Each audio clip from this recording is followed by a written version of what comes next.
Hello and welcome to the next installment of The Chat, hosted by me, Amanda de Cadenet. This is a much shorter format than what we usually do. It's a way for me to speak to more people, take up less of your time, but share the important and powerful information that each guest has to give us. So today, I am thrilled to be joined by incredible author and poet Maggie Smith. Some of you may know her phenomenal memoir, You Could Make This Place Beautiful. I read it over a year ago.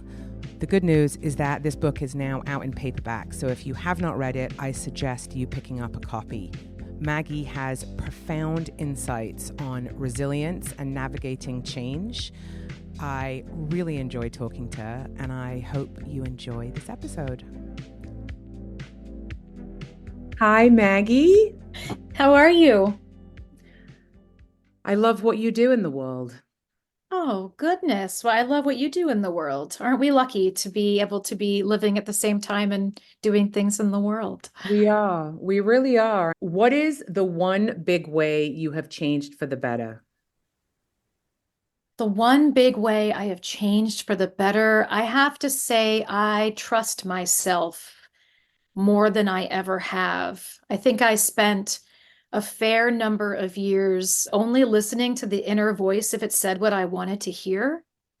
If that little inner voice, that little intuition voice told me something I didn't want to know or wasn't pleased with, I would sort of dial the radio station to a different frequency and be like, I'm not really ready to think about that, so I'm going to ignore that. And I think I'm getting better at actually hearing the inner voice when it speaks and letting it talk even when it says something that I find scary or disappointing or frustrating, and trusting that voice more than I did last year or 5 years ago or 10 years ago.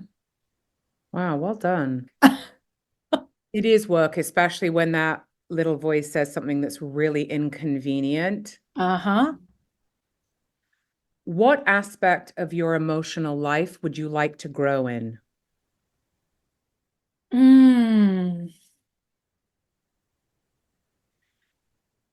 Being less judgmental is probably an area of my personal life that I could afford to grow in. And I mean of myself as well.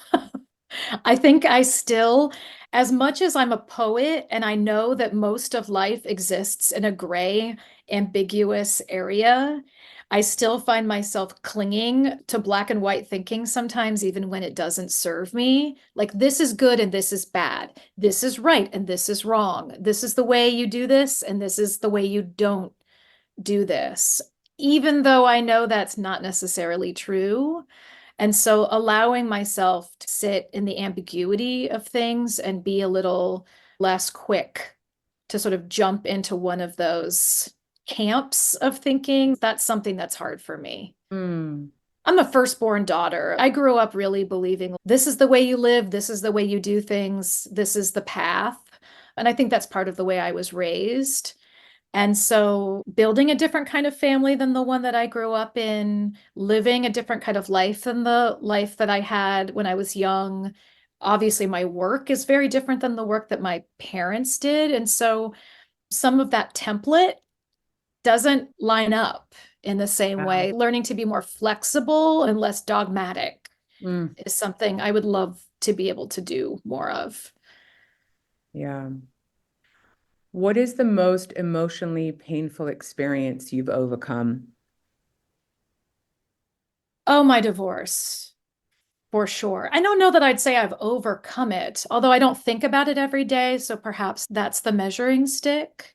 But I mean, I've experienced the death of friends and family members. I've experienced miscarriage. I've experienced plenty of hard, disappointing, and sort of grief-inducing things. And I think the end of my marriage was probably the most shocking to my system because it was a whole life overhaul kind of moment. And I had to reckon with a lot of things I was not prepared to reckon with at that point in my life, not by my own choosing. Right. You know, transformation, when you are leaning into it and choosing it, is one thing, right? Like, I'm going to change my life. That's empowering.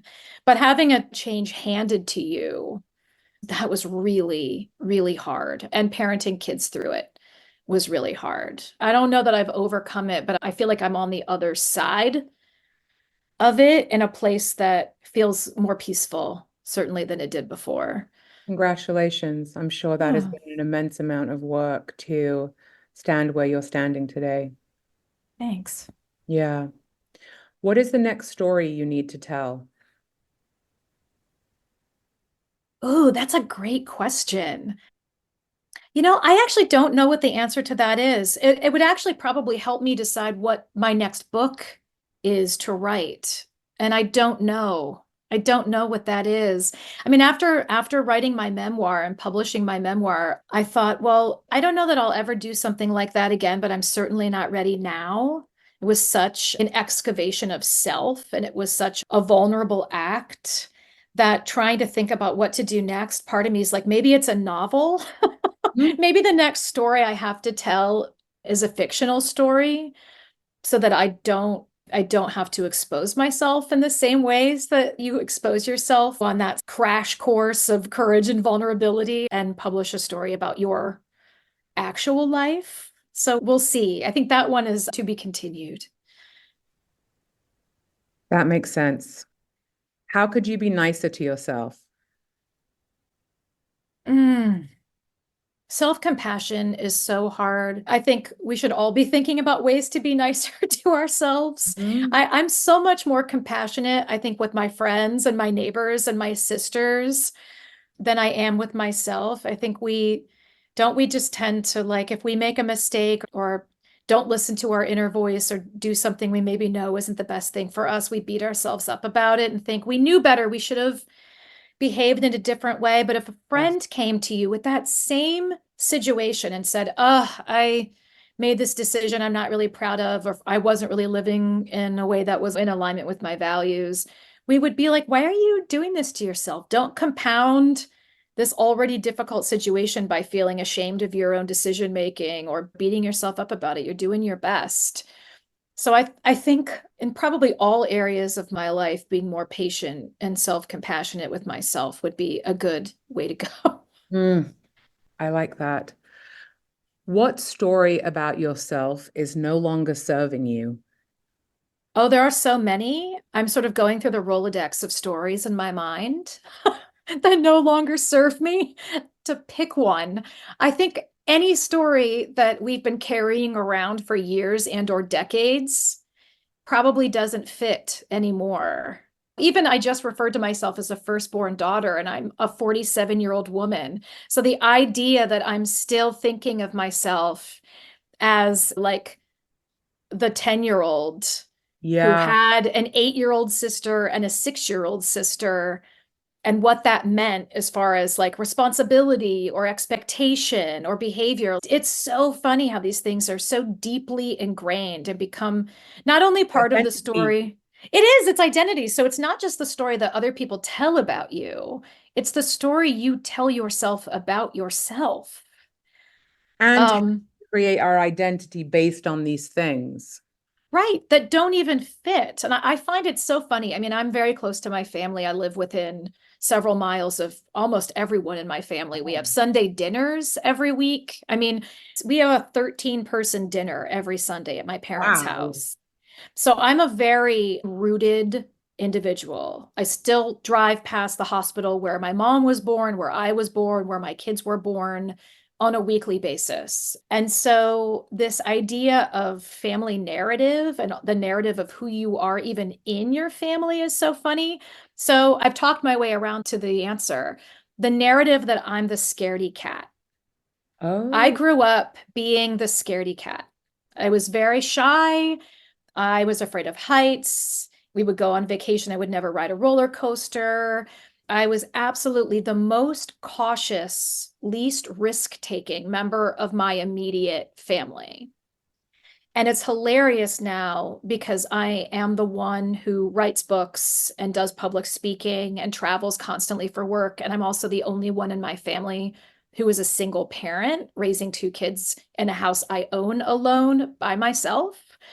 that And is not for the so faint of heart. No, I actually live a brave life. And Mm, sometimes I have to do the inventory to remind myself of that and that I'm not the person who was afraid when I was 10. that's so great. I actually recently made a manual for myself, which I shared with my husband because I wanted to be very clear about who I am today. Love this. Hi, my name's Amanda. I'm 51 years old. I'm the mother of three children. I went through the facts of my life, and then I went through this is the kind of communication I do very well with. Here is how I feel loved. Here are the areas that are very difficult for me. These are my favorite foods. Here's something I would really like to do. I like surprises. Like I went through all the stuff. This is genius. I mean, it's basically the blueprint of let me reintroduce myself to you because I'm Yeah, growing and changing. And also, here is a document that will also help you relate better to me in the incarnation I am in the present moment, not a version of me from 5 years ago. exactly. So I love maybe that. that would be interesting for you to do as well. I will take that as homework. Thank you. Okay. I'm pleased I could be of service. How do you keep finding joy? Mm. Finding joy is not hard for me at all, even when I can barely get up. Sometimes, if I'm just like really in it, I look out the window and I'm like, oh my gosh, the sunrise looks like cotton candy. How is it doing that blue and pink striped thing right now? Or my kids will say something to crack me up. Or this morning it was raining and my dog hated it and she was scared, but she looked very cute and her teeth were chattering and it sounded like a woodpecker and it But made me you're such a giggle. writer. You find lyrics in the banal. You're finding words and, oh, yes, lyrics in the banal. I really did. I giggled. I was like, oh, honey, you poor thing. Let's snuggle you up. But also, that's incredibly cute. So I just think, part of being a writer, but I think also part of being a parent, they actually require the same thing, which is attention and a sense of wonder that you don't really ever grow out of. There's no shortage of joy. Wow, that is lovely to hear. I find it quite difficult to define something as joyful. So Mm. it's interesting. Maybe there's a reframing I need to do. I'm going to take that as some homework. Okay, I love that. We've given each other We have. assignments. You've probably heard about probiotics and the importance of a healthy gut microbiome. Well, I've got some news for you. Over 15 years of research on the vaginal microbiome have revealed that our gut isn't the only part of our body that thrives on an optimal microbiome. For years, Seed has been my go to for improving my family's gut health, so I'm excited that Seed has launched VSO1 Vaginal Symbiotic. Your period, exercise, diet, sex, this can all mess with your vaginal microbiome, making it sensitive to imbalances and unwanted, uncomfortable issues. And I don't need to tell you that there's nothing worse than feeling like something is off with your vagina. That's why I'm so into Seed's VSO1. It's the first vaginal probiotic suppository designed to nourish your vagina with the essential biome it needs to flourish. I've read the research and I've interviewed the scientist behind VSO1, and I've decided to give my vagina the attention she deserves. If you want to check it out, please go to seed.com/Amanda C and use 25 Amanda C for 25% off your first month supply of Seed. What tells you most about a person?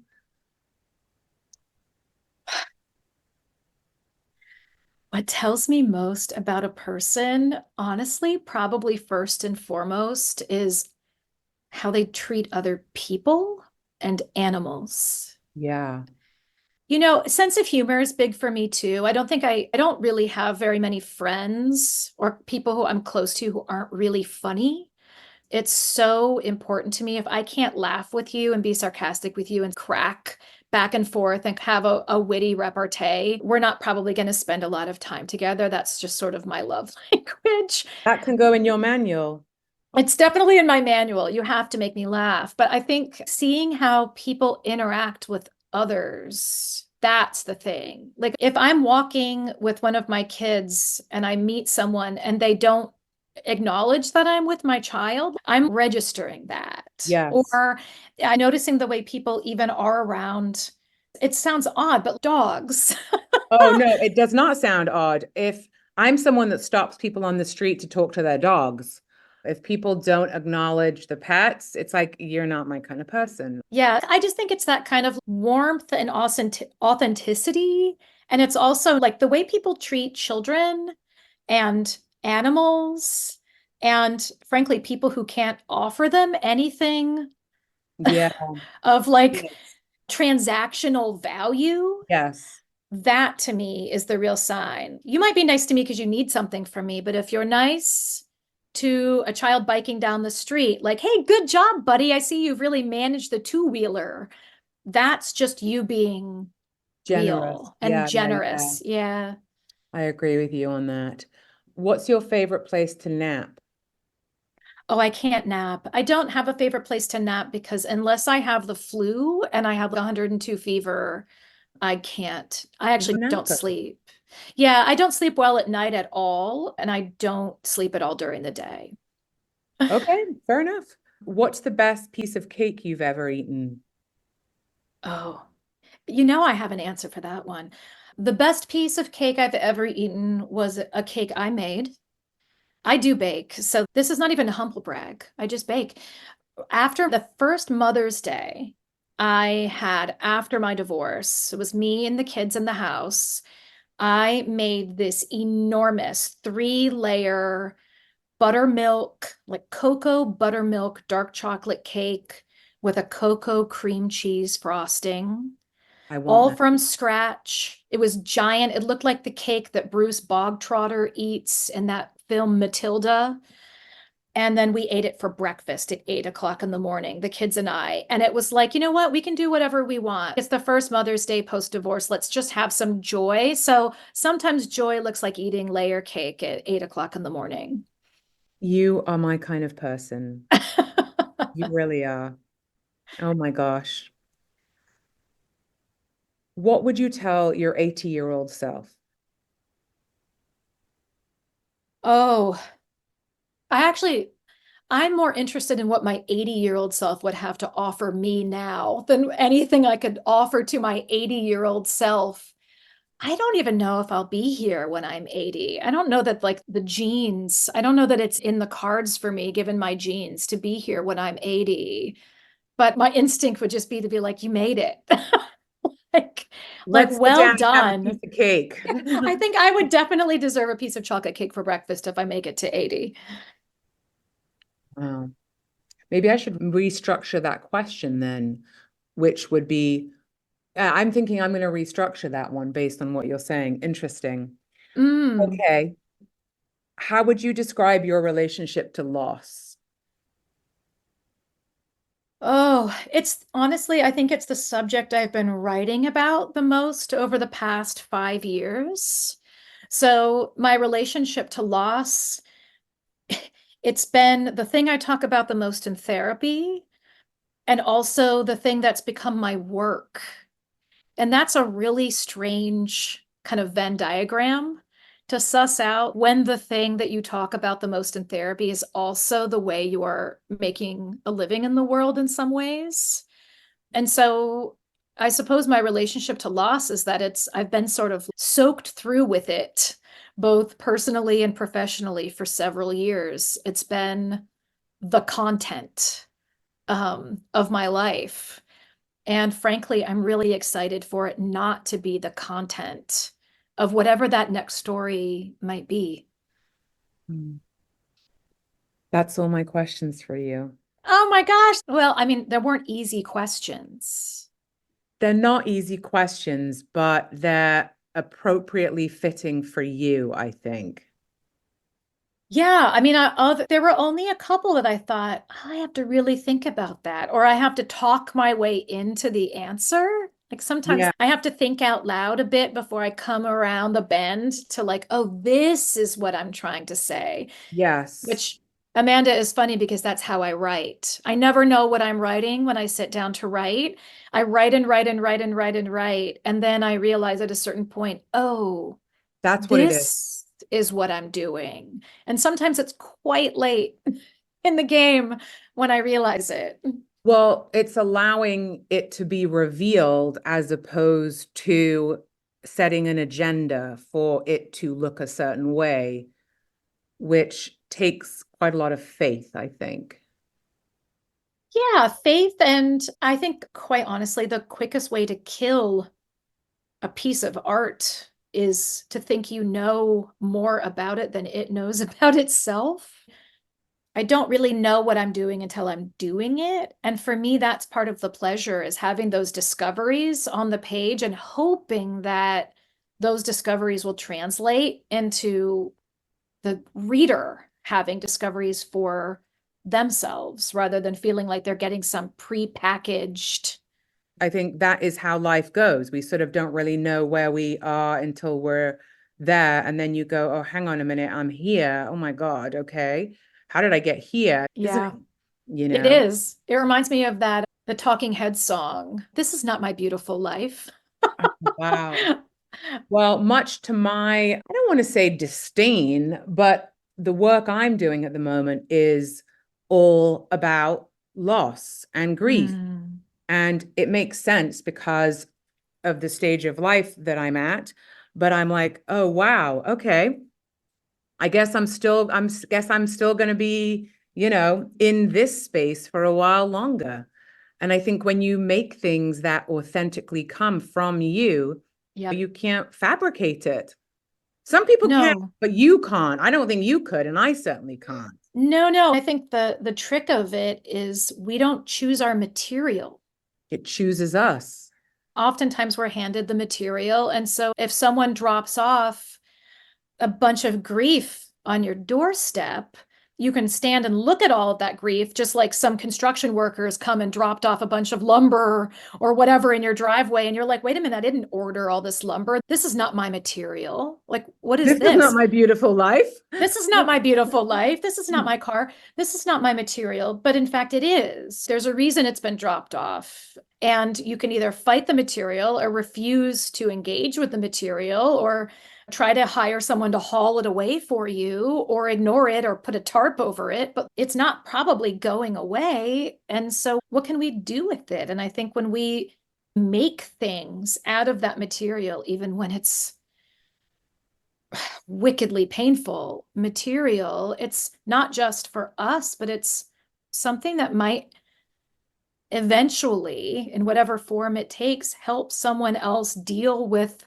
whatever material gets dropped off on their front porch that maybe they weren't ready for. I completely agree. And that is my point of view entirely. It gives purpose to the pain to be able to create something out of it that ultimately, in that process of creating it, helps me. And the output does help people. I love that. I totally agree. Part of why I do what I do is in the hopes that something I make will make someone else feel seen or heard or less alone or just understood in whatever they're going through in the way that books have helped me. And, life does not care what zip code you live in, how much your shoes cost, what car you drive. Does not care. This is just part of it. And I kind of love that. Yeah. The only thing we have control over is how we respond to it and how we metabolize it. And a big part of my metabolizing is sharing that with other people because I know the value of those connective threads. Yeah. I know that they have held me through so many times, and I hear you saying that too, and it's evident in your work. That's so kind. Well, thank you. This has been such a treat. And for anyone that has not read your book, You Could Make This Place Beautiful, it's out on paperback. So if you haven't read it, please read it, everyone. Thank you so much for listening to that fantastic episode. Please like, subscribe, and all that business. It does really help the podcast. And most importantly, come join me on Substack. Substack is where I'm showing the video of the entire episode that you just listened to. So find me on Substack if you want to dig in a bit deeper to the subjects that we talked about in this episode. See you there.